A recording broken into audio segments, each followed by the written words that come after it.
hope this is working as usual. Um, Welcome back, everybody out there, to the Twitch channel for Signum Academy. My name is Wesley Shantz, and I am hoping to show you guys some more about C.S. Lewis and his Narnia books today. More about the reading order and the debate that surrounds it. Sorry, I'm a little distracted again. Hoping that this is working. If it isn't, please pop into the chat box and tell me so. I've got another slideshow for us today, and there isn't a whole lot of new visuals to show you, but I did have some quotes and things that I wanted to look at, some text. And like at the end of last time, some of this text doesn't come from the Narnia books. It comes from things that C.S. Lewis wrote outside of those. We looked at his 3 ways of writing for children, and how he feels like he can only really write if he feels somehow that his beliefs are invested in his story. So whether intentionally or not, it seems like he's putting across a certain message with the Narnia books.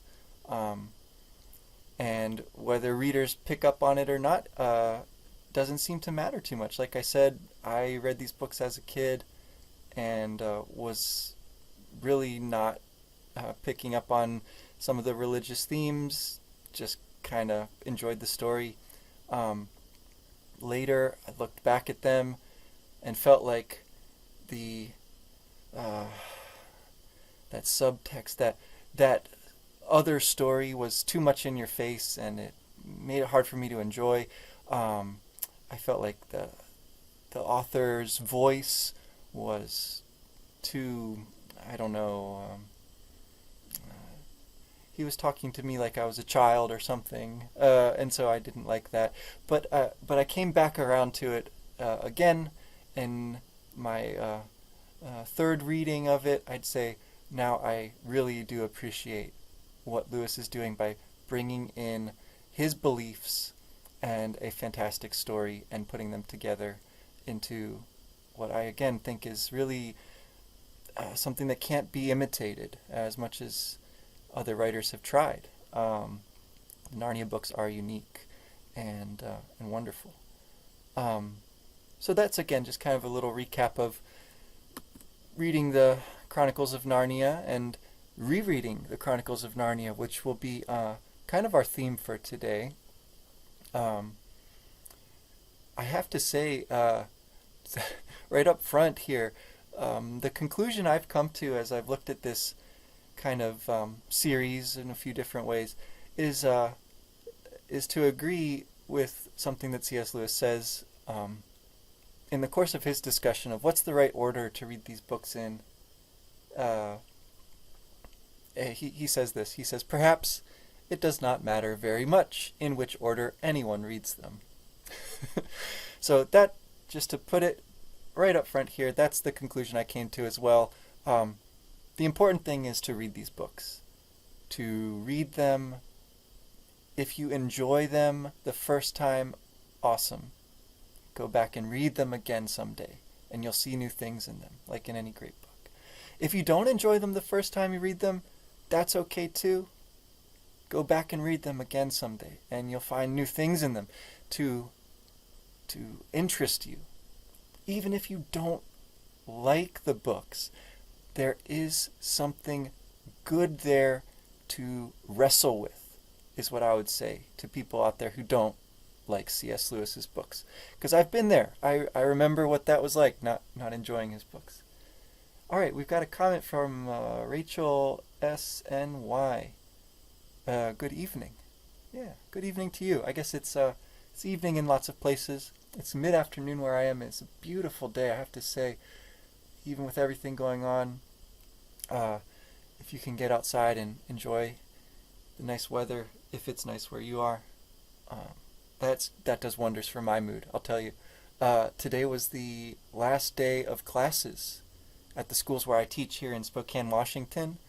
Um, they've closed the schools for a month or more here because of the coronavirus and everything going on. And it was so strange, saying goodbye to the kids. I don't know if I'll see them again this year. Who knows if we'll open schools again? And they were not sure. What should we do? And I told a few of the kids, hey, I teach this class on Twitch, or class. I do this program on Twitch with Signum. You should check it out. It's really cool. And so hopefully some of you guys are popping in here today, or some way down the line. These are recorded; they're up on YouTube. So yeah, we are kind of in a good place, I think. Those of us who are a little bit familiar with doing online teaching and discussions and things, and a lot of more people are going to get a taste of that here. It looks like. So I hope that this reaches a bigger audience, and I hope that it provides some good material for people who are stuck at home and not going to school, or even if you normally get homeschooled. I hope that this is a little bit different and exciting for you, a way to connect with other people virtually. Yeah, obviously, reading books by yourself is, I love doing that. I know that that's the way a lot of us read now, but it can be really great to read books with other people too. And so that's one of the things that I was kind of thinking about as I was looking at this reading order thing. There's all kinds of questions that go into reading a book that you might not really think about a lot of the time. Like, should I read this by myself? Should I read it as part of a class? Should I read it with some friends so I can discuss it? The answer is always yes, by the way, right? You should read the book, is what it comes down to. And I think when I was younger, I didn't like reading books with other people, or for classes, I didn't enjoy that. It made it kind of required, right? And nobody wants to be forced to do something. But when it comes down to it, when you read a book with other people, you get lots more ideas, and it really brings out things that you didn't notice the first time on your own. And it can be really fun to share the things that you did notice with other people. So I think it's great all around, right? And so, yeah, whatever your order you read these books in, or whether you read them on your own or with other people, there is so much in them that's worth sharing. And this picture, as I was looking at it again, it comes from A Pilgrim in Narnia. That's Brenton Dickinson, one of the teachers at Signum. He's got a lot of great images and a lot of great material on his website, A Pilgrim in Narnia. If you search for that, you'll find it. This picture is kind of interesting, though, because it doesn't actually correspond with either order of reading the books that are proposed usually. It starts with Lion, Witch, and Wardrobe. Prince Caspian comes next. And Voyager the Dawn Treader, not too controversial. But apparently the published order actually then goes to The Silver Chair. The Silver Chair should come next. But The Horse and His Boy, The Silver Chair, I guess some people mix those ones up. Yeah, I'm not quite sure how that happened, but okay. And so normally the published order is listed as The Silver Chair, The Horse and His Boy, The Magician's Nephew, and then The Last Battle. So there's a point at which these two overlap. The chronological order, going off of what is within the world of Narnia, only aligns with the published order in a single point, which is The Last Battle. Per the name, you can, I think, agree that that's the one you would read last, right? Now, in other respects, the two orders are very different, actually. Again, there's these middle books that sort of all fall in the middle, right? The Horse and His Boy, Prince Caspian, Voyage of the Dawn Treader, and Silver Chair all come somewhere in between the beginning and end in both lists, although the order is different. The first book, which many people would regard as the most important one to get right, because that's your first impression, and if you don't like it, you might not read the rest, and that would be a shame, wouldn't it? Because there is a lot of good stuff there. So even if you don't like the first one you read, stick with it. But people argue about whether The Lion, the Witch, and the Wardrobe or The Magician's Nephew is the right one to read first. This goes back to, again, the order that C.S. Lewis wrote the books and had them published has The Lion, the Witch, and the Wardrobe first. And most people seem to agree that that is the right one to read first. That's not too controversial, really. I don't know any of you guys out there want to chime in on this, give your opinion. Is that the first one you read? Is that the one you would say this should really be your introduction to the world of Narnia? And there's lots of reasons for that. It introduces the children into the world in much the same way that we readers are getting introduced to the world as this thing that already exists, where stories are already happening and we're sort of coming into them unexpectedly.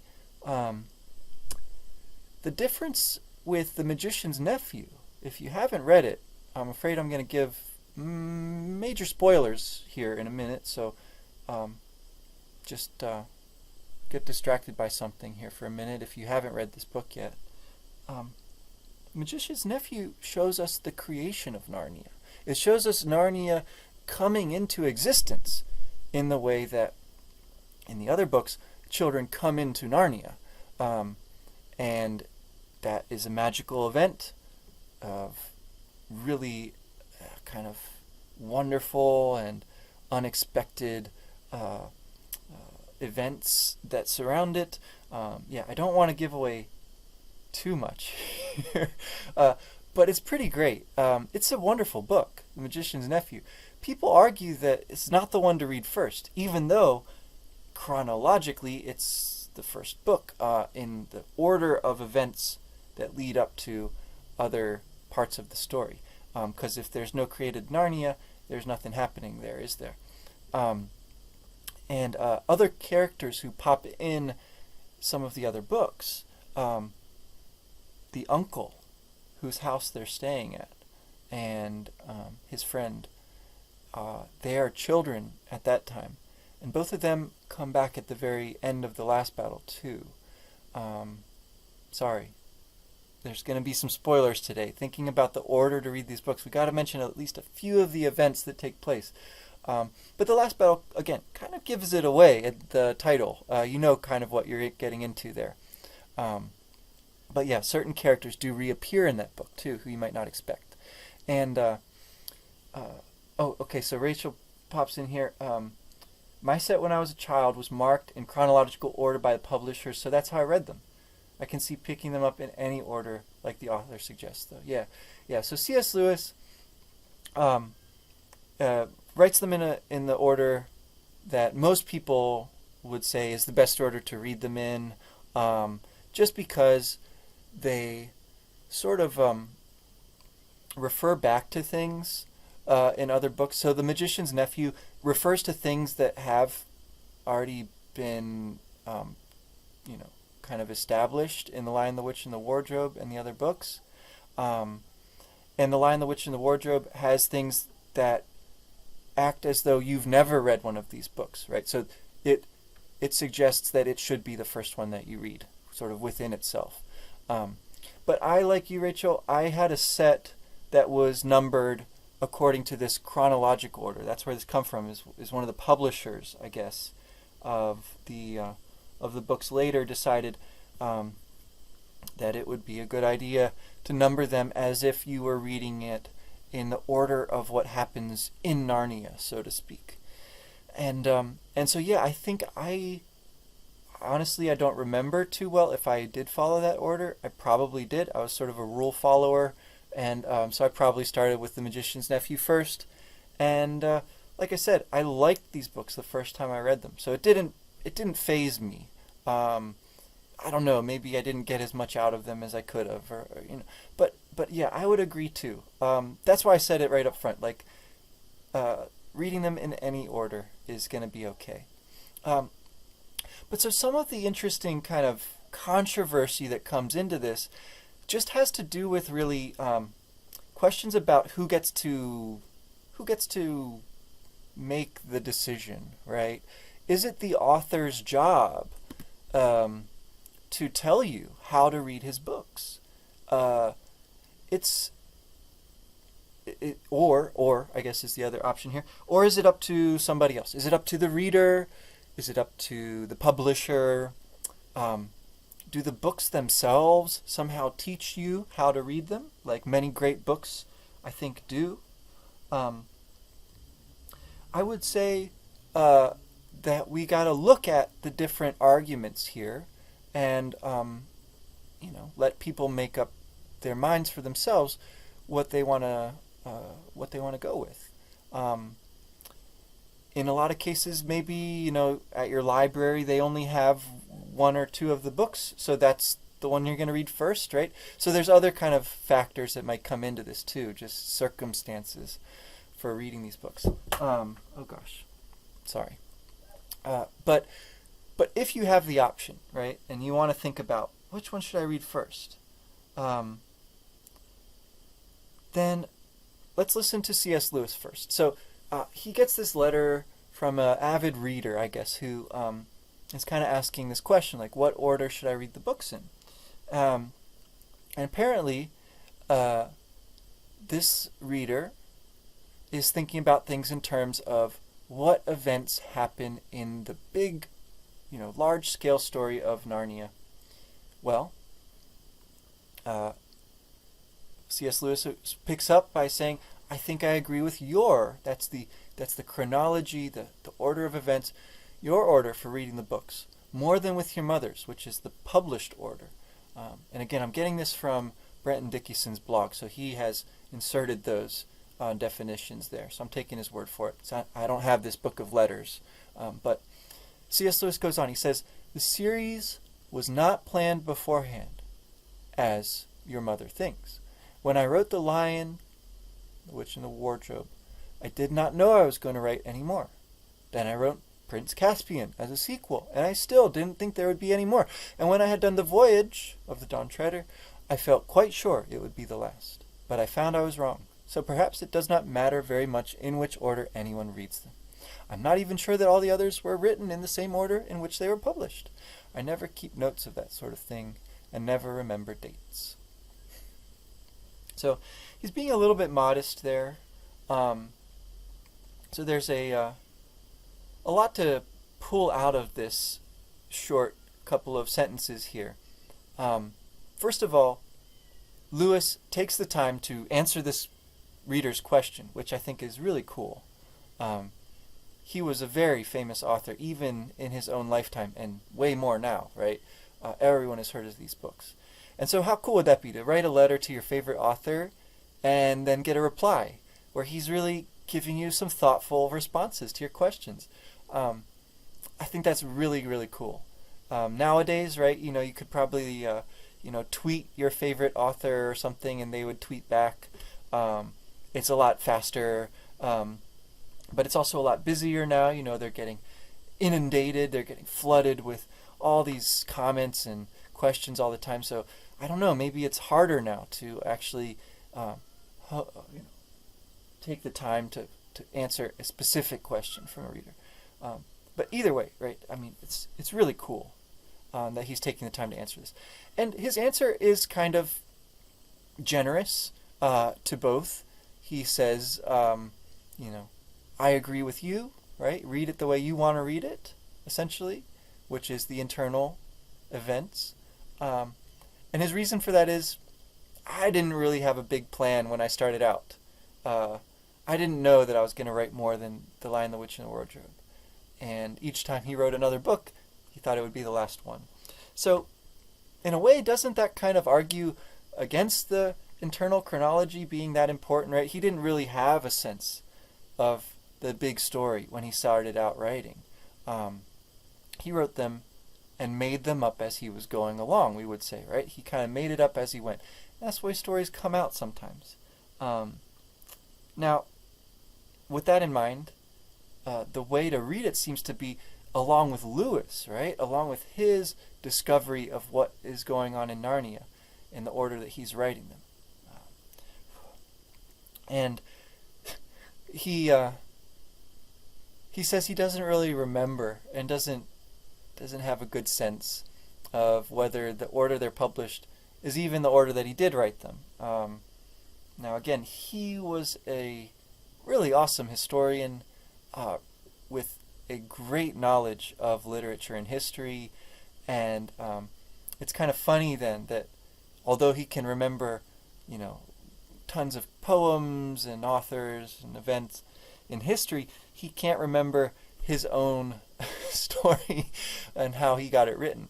So that's kind of interesting. Again, it wasn't maybe intentional, right? It's kind of just coming out of him in the way that Tolkien talks about. Tolkien talks about how the story comes to him. He discovers it.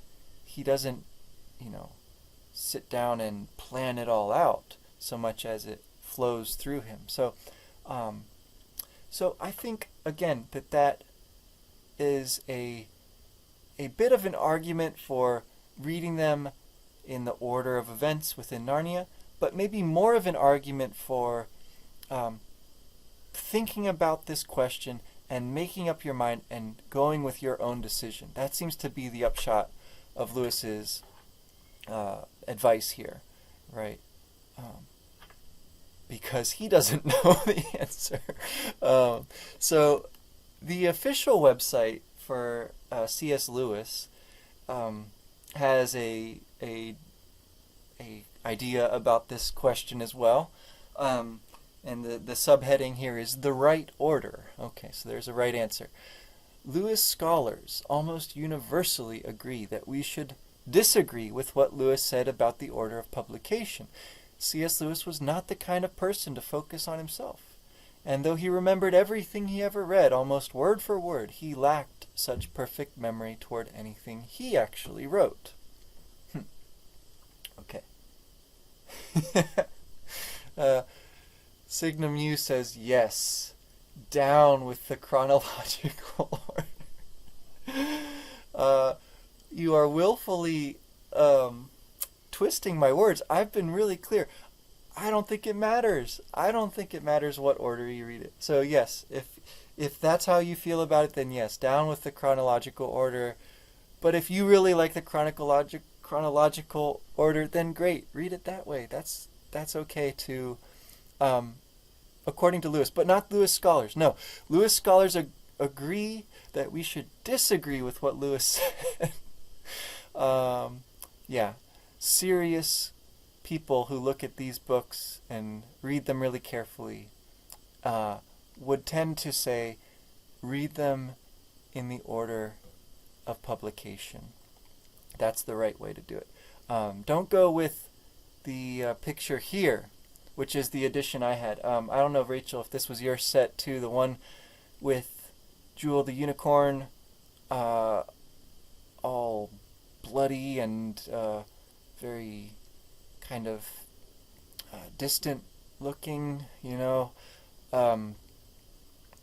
that of course is an image that comes from the last battle. So again, kind of a weird thing to put on the front of the whole set as your first impression of what's going to be in Narnia. But anyway, this set starts with the Magician's Nephew. It's a little hard to see there, but that's book 1 according to the publisher, according to the chronological order. But again, not according to most scholars. Most serious readers would say, no, don't read them in order of the events. No. Again, this is where I'm getting that information about C.S. Lewis's kind of modesty.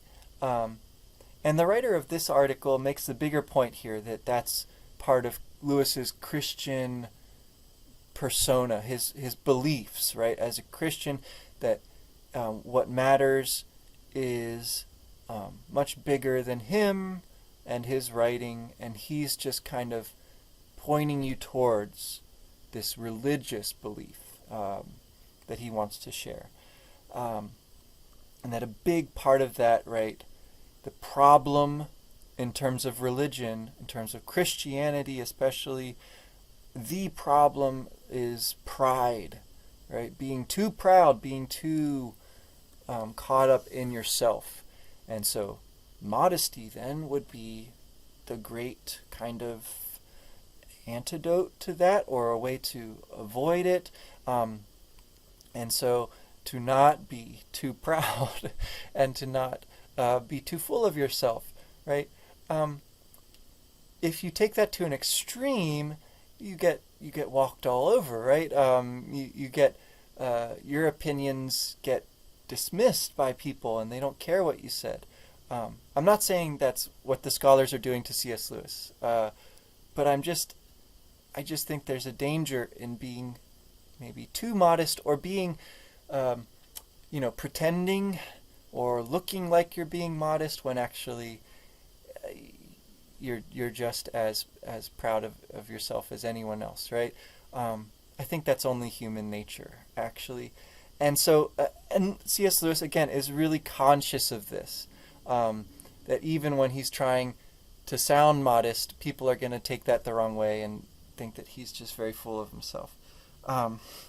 So this is, there's other kind of aspects to this debate as well, right? There's the kind of personality of the different people who are arguing here.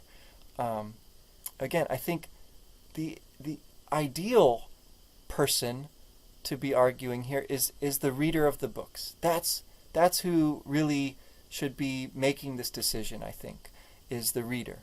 And so when you have the author come out and kind of say, well, here's what I think, the reader can take that into consideration.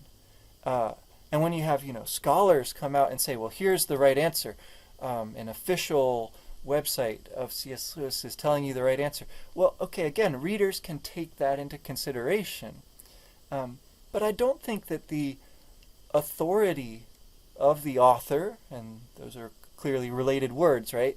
The author or the official website and the scholarship and everything is necessarily the last word on this, the right answer.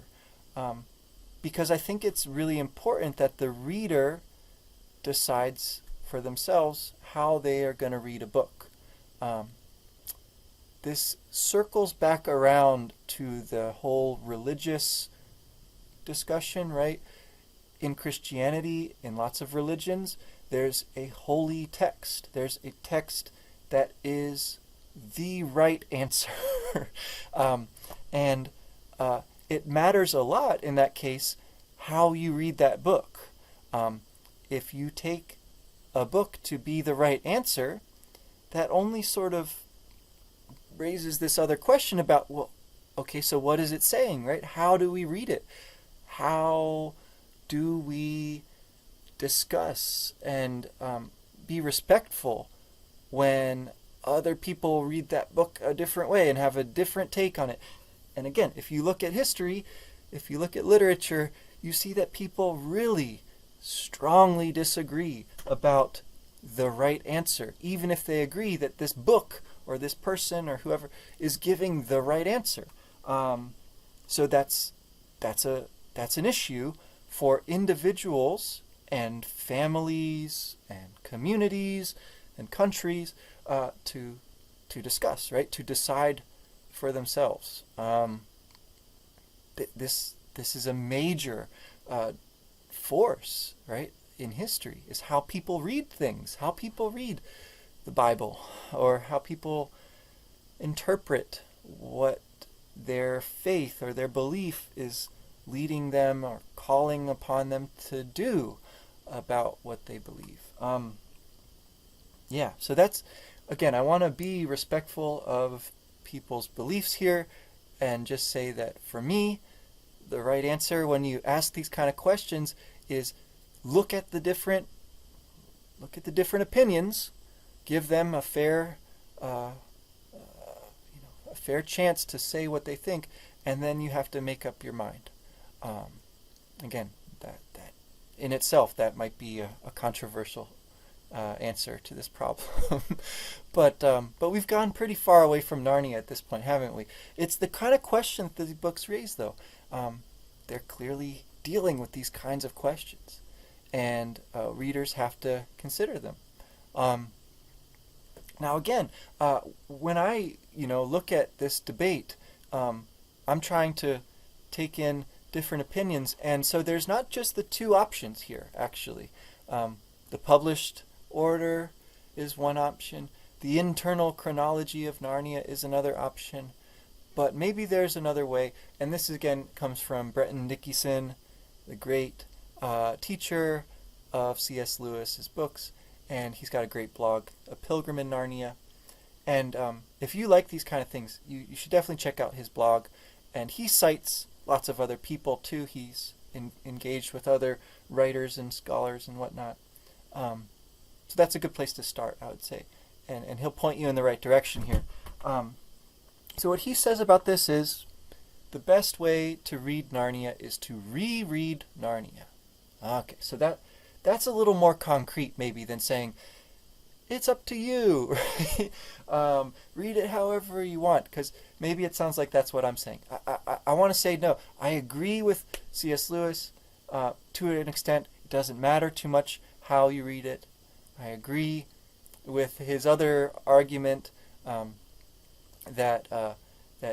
that's implied in his letter, right? That I care, that you care about this, that you make up your own decision, right? And you've thought about this a lot.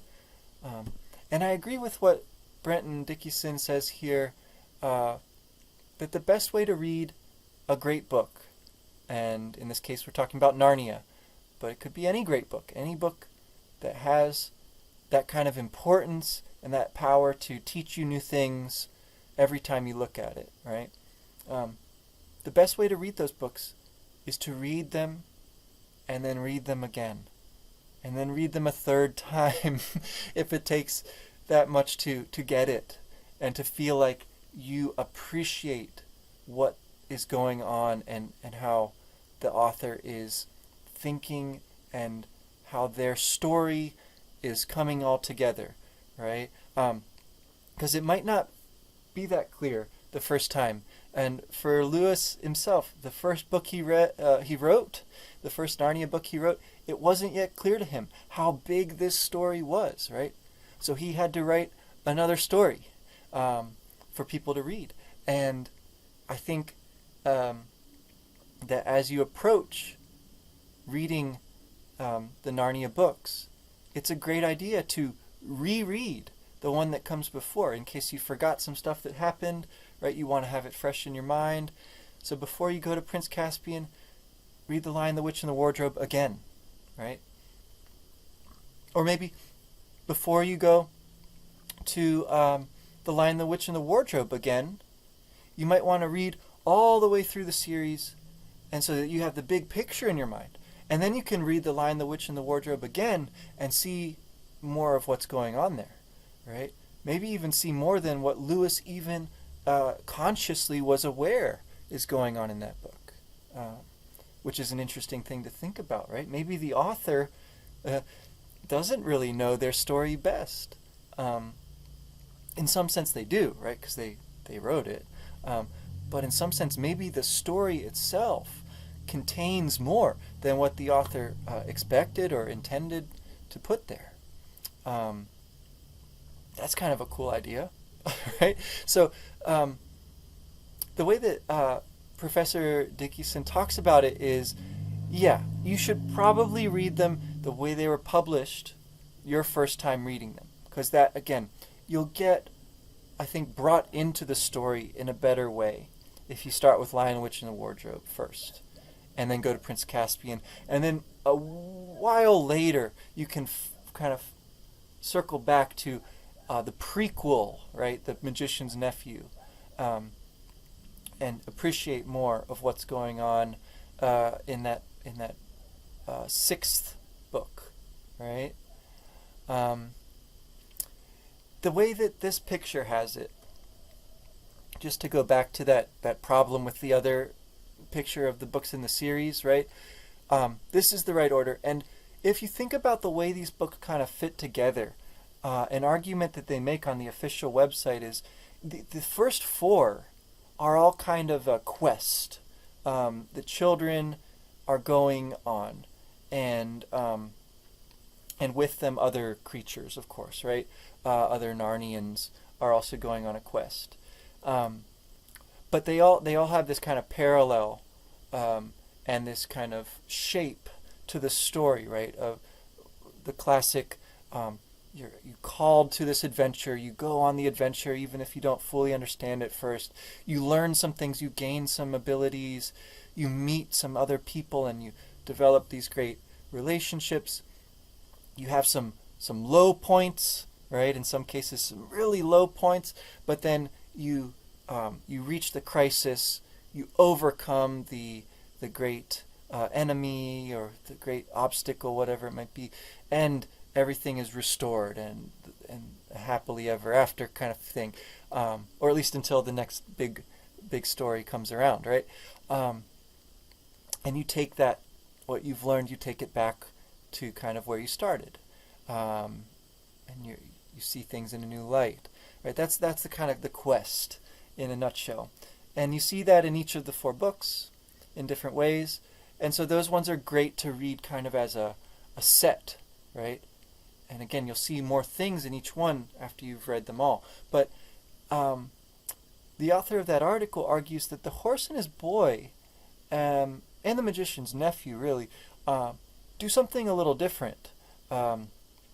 They are modeled on a different kind of shape. And The Magician's Nephew has a really clear, the cover of the book kind of, again, puts it right in your face for you, in case you weren't aware, right? That there's this this allusion, this reference to another story, the story of the creation and the Garden of Eden in the Bible story, right? So in that one, you've got that kind of reference. And The Horse and His Boy is kind of referencing other kinds of stories that are more sort of episodic in nature. It fits in kind of in interesting ways with events that are going on at the same time, more or less, over in Narnia, and it takes place in Calormen. It's kind of a different society, to say the least, right? And there's some controversies that surround that, but clearly it has a different kind of shape to the story. And The Last Battle too, bringing things to a close, has important kind of connections back to the other books. So again, I would say the only really certain ones for me, the certainty I have is that Lion, the Witch, and the Wardrobe is best to read first. Last Battle is best to read last. And if you can, you want to group those four kind of as a group together, those four quests, and the other three you probably want to read again kind of after and as a group together. But anyway, the good professor, the Pilgrim in Narnia, Professor Dickinson, he suggests that after you've read the whole series, if you go back and start really at any of the books, you'll see some cool stuff. And maybe if one book is fresher in your mind, and then you go back to another one, you'll see different things, right? So there's this kind of hopscotch, right, game you can play, jumping between the books once you sort of have the general idea of the story in your mind. So again,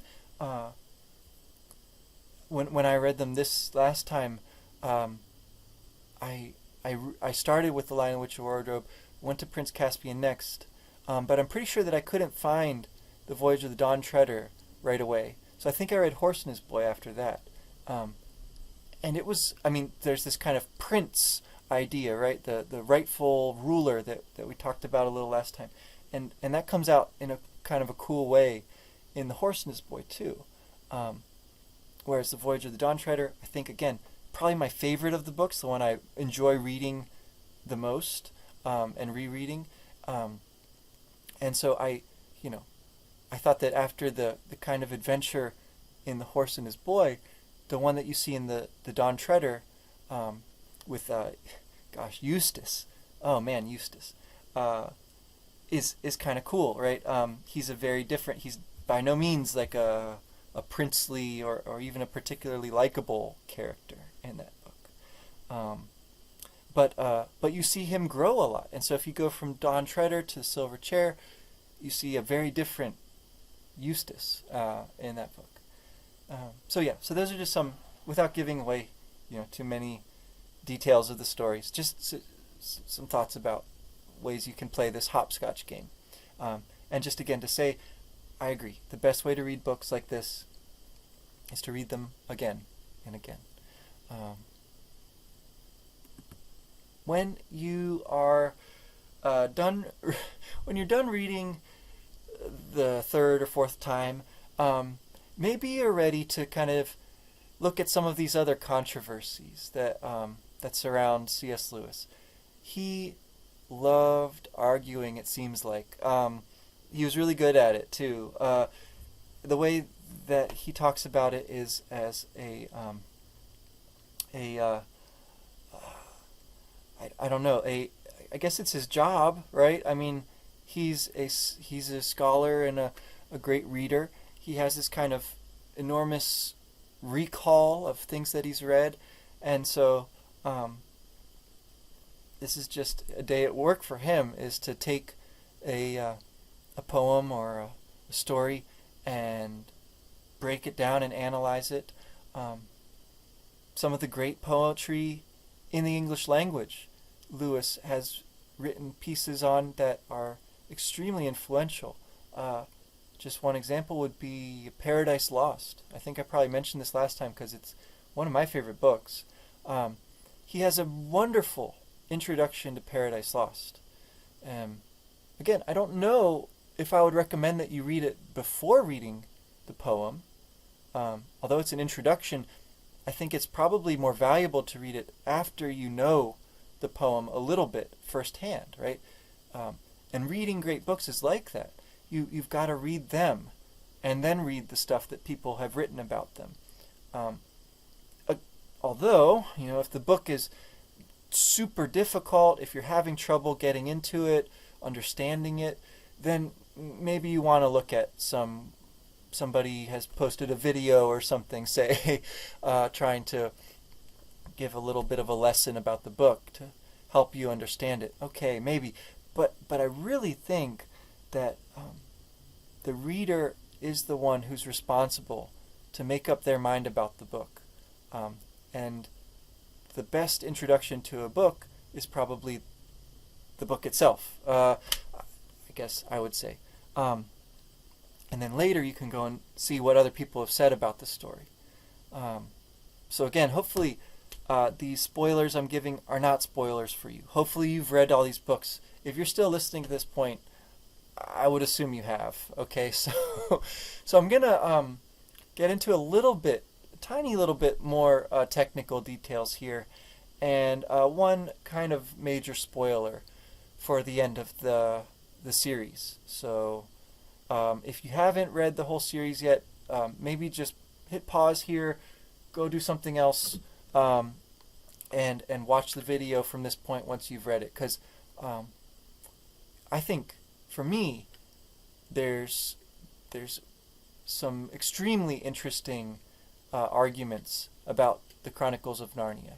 And the reading order is actually not the most interesting one for me. Like I said, it's a matter of just reading the books and making up your own mind. But read the books, right? Get motivated, whatever it might be, to read them. Whether it's connecting with people online, whether it's reading it with somebody else, a friend, family member, just read the books, right? But what is a really interesting controversy to me is how people argue about that ending. What happens at the end of Narnia I think is amazing conclusion to the series. Even when I was a kid reading the books, I got the sense of kind of being in awe of this vision of continually progressing and going forward and finding new things, and it continually gets more and more magical, beautiful, and real, right? The reality of the world, the Narnia within Narnia, the true Narnia, right? Was really powerful to me, even as a kid. Not really getting what Lewis was up to there. And I think that even when I disliked these books for a while, I could acknowledge that there was a great power that he was tapping into with this vision of a more vital, right? A more life-affirming kind of world, a world beyond death, actually, right? So that vision that he provides there is very, very moving. And what he says about the true story, if I'm remembering that right, I could be getting the phrase wrong, but doesn't he say something about the true story that that begins where his book ends? Again, that modesty, that humility of his coming out, I think is important. But not everyone gets to go to the true Narnia.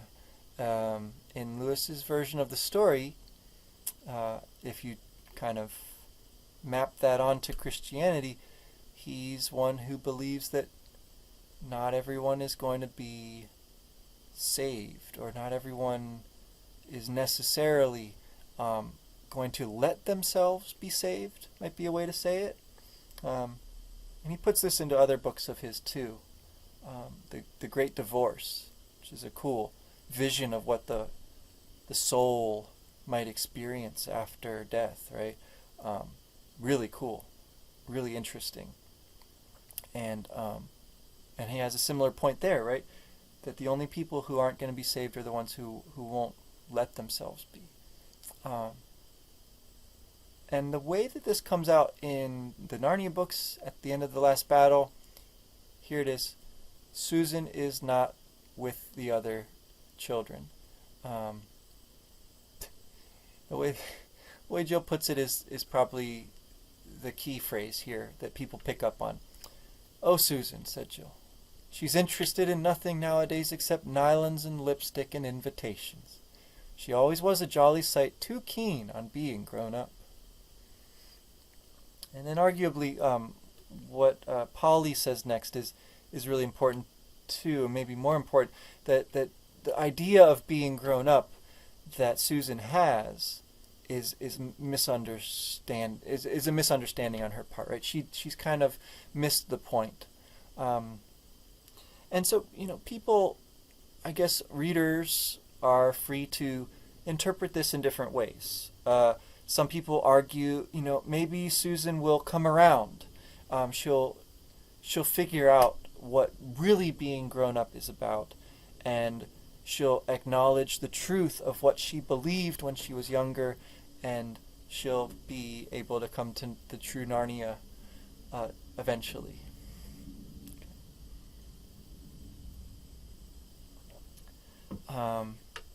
Maybe. Maybe. And I think maybe even C.S. Lewis says something about that in a letter also somewhere, in responding to this kind of problem that people had. Maybe. But there's a kind of finality also about this. It really seems like that was the chance to get into the true Narnia for these children, because the rest of them are here, and she's been left behind. They've died in an accident. I'm forgetting now. I assume that she must not have been with them in the train what they were riding in, or because otherwise I don't know how people can make the argument that she'll get there eventually, unless unless you've got a concept of a purgatory or something. She's got another chance after she's dead. Maybe that's what's going on there. Again, I'm not an expert in these things, so I should not probably speculate too much there. But what I can say is that other authors, people that I think are amazing storytellers, and whose books I might enjoy a little bit more than C.S. Lewis's. I certainly do in the case of Philip Pullman. I think he's probably my favorite storyteller, actually. And J.K. Rowling, she's definitely up there. And Neil Gaiman, incredible, awesome writer. And all three of them, I think, maybe it's Neil Gaiman who makes the phrase, the problem of Susan, and then others kind of pick up on that and use that as a shorthand here for her not going to Narnia with her siblings. And for the reason being that she is too keen on being grown up, right? Because the things she's interested in are things like her appearance, cosmetics, being attractive, or being a certain image, at least, that's been represented to her and is being sold to her, right? And invitations, meaning she goes to parties, she goes to hang out with people and gossip probably and all that, sort of thing. So there's kind of two takes on this, right? And people who are really critical, and J.K. Rowling is, and Neil Gaiman is, and Philip Pullman really, really is, very critical of this. The negative way to take that is to say, how cruel of C.S. Lewis to banish, to cast out one of his characters because she cares about real life, right? Things like going out, being with friends, taking care of her appearance, right? These are things that people care about at a certain age when they're growing up. It's natural. That's what people kind of go through. And so Lewis is being too fanatical here, or too cruel, and making his point about his beliefs. That's kind of a negative take, and that is if you kind of isolate this moment and don't really look at it in the context. The more positive spin on that, which I think is probably more persuasive, actually, for me, as much as I love Philip Pullman and J.K. Rowling as writers, maybe they aren't being very careful readers here. That's certainly the way that Professor Dickinson puts it, to say they aren't necessarily reading very carefully or very well, frankly. Because the more positive way is to notice that Susan all along has represented this kind of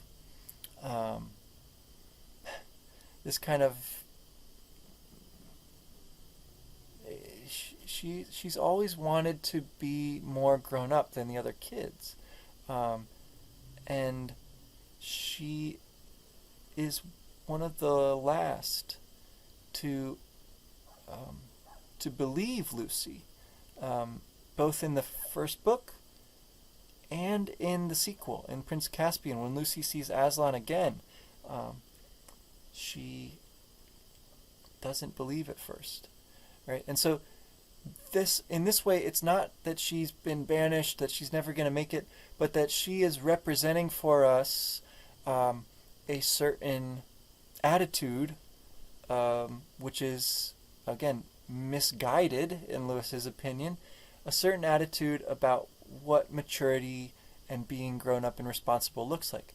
It's not dismissing childish things like imagination or faith or whatever it might be.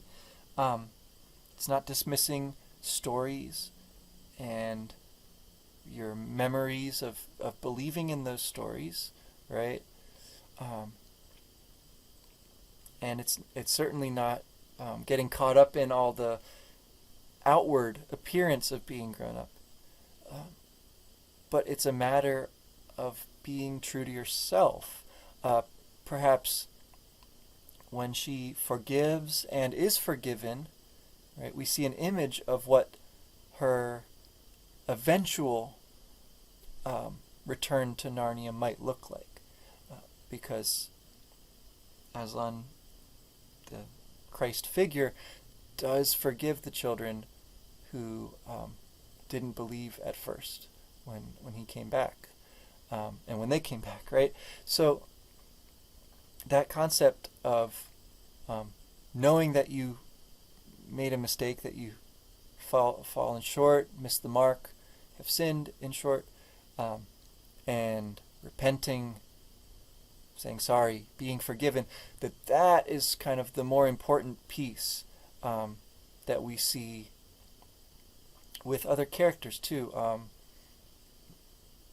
The dwarves who don't believe that they're let out of the shed right at the end, and the Calorman soldier who thinks he believes in Tash, but actually turns out he's believed in Aslan all along without realizing it. These kind of things. So Lewis wants to sort of bring in a bigger context for this. So of the controversies that surround Narnia, I think that's probably the more interesting one than the reading order. I'm sorry if I kind of belabored that, or spent too long talking about that, or maybe I didn't give it enough careful attention for other people's liking here. But again, I'd point you towards the Pilgrim in Narnia website. It's a great resource to start reading up on some of this stuff. If you've never read Philip Pullman, I hope it doesn't put you off his books because of the stuff he says about Lewis. He's really mean to C.S. Lewis, and to Tolkien for that matter. But his books are really wonderful, and really very much in a similar vein, actually, to the books that he claims to dislike so much. So that's probably a conversation for another day, and I have a great interest in having that conversation about Philip Pullman at some point down the line, actually. But that's where I'll leave it for now. So yeah, don't be discouraged from reading these books, no matter what order you read them in, whether you are reading what other people have said about them or not. Read the books first, then take a look at the different arguments and read them again, because that I think is the right answer on this. And make up your own decisions about how you think they best fit together, both within Narnia and as Narnia relates to other important topics of fantasy and of faith. Those are the sorts of things that we are really hoping to develop and to encourage more conversations about here in Signum Academy. I hope that you'll find these videos useful down the line, and watching and sharing them on YouTube and whatnot. Shoot! I was supposed to make an announcement up at the front of this broadcast. I'll do it next time, right up front, for people who don't stick with me the whole time here. I totally get it. But we have some great short and simpler kinds of readings available for you through the website of our very own Sparrow Alden. She was going to put together these blizzard bags that we talked about as something to pick up and use on a day off school. And suddenly a lot more people are having to kind of find things to do for their kids on this unexpected hiatus from public schools. So whether you're a homeschooler already, or you're kind of learning how to be a homeschooler now, and how to do distance learning and online learning and stuff, check out the Signum Academy website and I'll try to put a link there as soon as possible. That will take you to those Blizzard bags, those short, simple, very accessible readings for maybe younger kids in particular, and more beginner readers, right? So that'll be up there. Thanks again for listening, everybody, and for your comments. Really appreciate your time, and I hope that you are taking care of yourselves out there and keeping your spirits up. See ya.